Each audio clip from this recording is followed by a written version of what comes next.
Kia ora and welcome to the summary video tutorial. Here we are. Here's the process of writing your essay.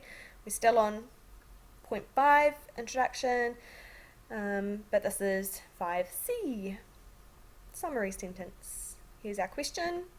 Here's our essay. Second part of the essay, introduction again, introduction broken down. You can see that the summary sentence is actually 2 sentences. It's probably a little bit on the long side, so I'm going to read that now. Being chosen as receiver of memory has a phenomenal impact on Jonas's character and allows him to develop a sense of independence, which provides the opportunity for him to become liberated from the emotional and mental restrictions enforced within the community. With his newly discovered individuality and wisdom, Jonas is able to judge his society's integrity and discern how much a peaceful community is really worth.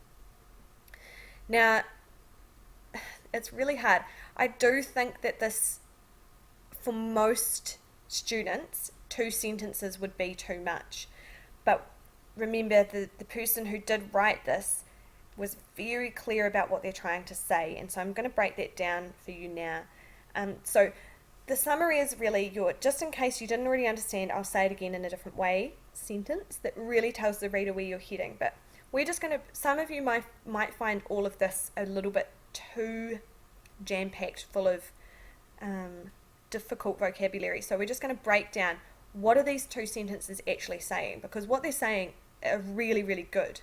But it is going to be, this kind of writing would be really challenging for a lot of you, and it's something to be aiming towards achieving by the end of the year. So that word phenomenal, that's one of those times about putting your opinion in there, putting your really strong opinion. The writer could have just said, being chosen as receiver of memory has an impact on Jonas's character. Cool. You need to evaluate it, put your own value on the impact that it has. So phenomenal. A phenomenon is something that's almost can't be explained. So like ghosts are referred to as a phenomenon, or UFOs are a phenomenon. They're like things that we can't quite explain. So this person is saying that the impact that the event has on Jonas is almost beyond explanation. It transforms him so completely that we can only just begin to explain the transformation. It allows him to develop a sense of independence, which provides the opportunity for him to become liberated or freed from the emotional and mental restrictions enforced within the community. Now that is such an awesome sentence. This student is saying that the process of becoming receiver gives him such a sense of independence that is so different from anybody else in the community that he can become freed from all of the invisible chains surrounding him, surrounding his emotions and his mentality and his intelligence, that he becomes himself. So that's the beginning of the next sentence, with his newly discovered individuality. So he gets that independence, he gets liberated from all the restrictions, and he becomes an individual, he becomes wise, and that means he's able to step back from his society, because he's now different from all of them, and judge their integrity.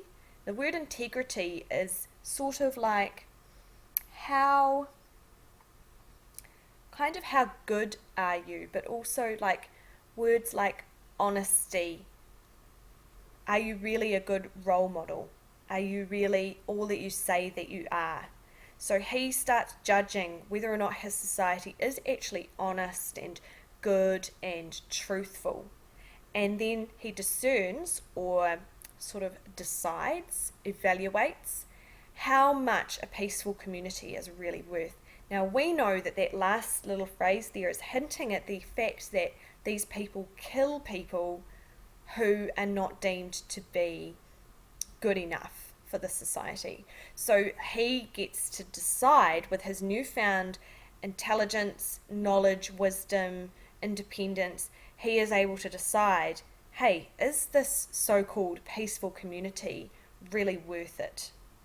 So while those 2 sentences may not make much sense when you first read them, when you break them down, once again, they're just jam-packed with information jam-packed with the writer's opinion, with information about Jonas's journey and what that means for him and for his society. And it really tells us what this essay is going to be about. If you have been watching these videos because you feel like you're very, very confident in your essay writing, but you find this to be really intimidating and confusing, that's okay. Remember that I said that this is a very long summary. Some of you may come up with a much simpler, much more succinct summary, and that is absolutely fantastic. That is totally okay. This is an example of excellence, excellence, excellence, totally plus, plus, plus writing that will only be achievable by a few kids in all of year 10, not just in our class, but across the whole of year 10. There'll only be a few students writing at this level. That doesn't mean that you can't get there. I'm not saying that it's like you just can write like this naturally. It does take hard work. But please don't read this and think, oh my goodness, I'm never going to get an excellence because I can't write like that. You don't need to write something as amazing as this to get an excellence. This is just an example of the kind of writing you could be aiming towards achieving. It might take you a month to get there, it might take you 6 months, it might take you 2 years, but it's back exposing yourself to those more advanced styles of writing, which is a really, really good thing to do, to just constantly come back and expose yourself to it so your brain is making new connections and developing its understanding. I would say that the summary sentence is the hardest sentence of your introduction to write. It is unique to your essay, depending on how which question you're answering and how you're planning it.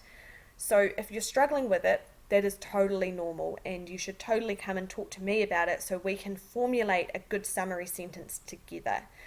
It's going to be different for every single student, and so it definitely is the hardest sentence of your introduction to write.